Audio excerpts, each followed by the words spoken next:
j'étais ravi en fait d'être obligé de lire un peu plus de 5 livres.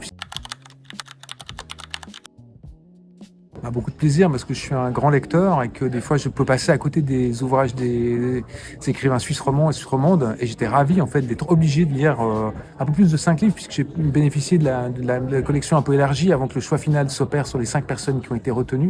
Donc j'ai pu lire une dizaine de livres de jeunes auteurs suisses romands, suisses romandes, et j'ai trouvé ça une expérience formidable et que je trouve qu'il y a une vivacité et une sorte de plaisir à l'écriture et de plaisir à parler d'ici qui m'a beaucoup impressionné chez les auteurs que j'ai lus.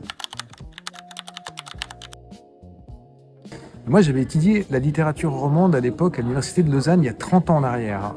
Son histoire, pourquoi elle existait, etc.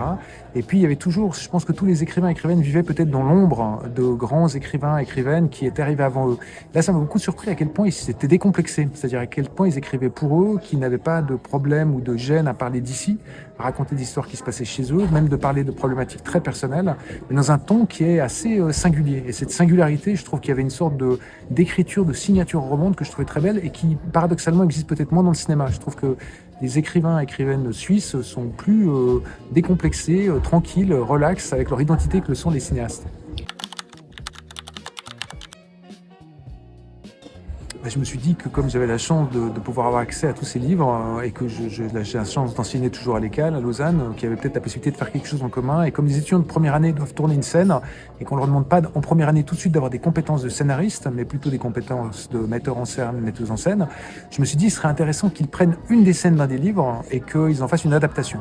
Donc les étudiants de première année, 9 étudiants et étudiantes, ont fait une adaptation de un des passages des 5 livres qui ont été retenus.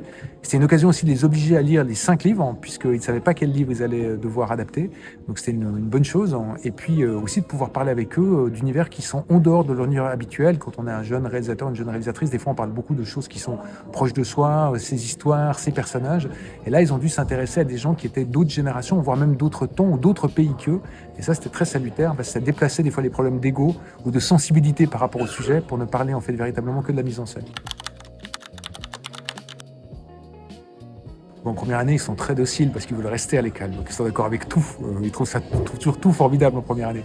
Non, ils ont été assez curieux, je crois.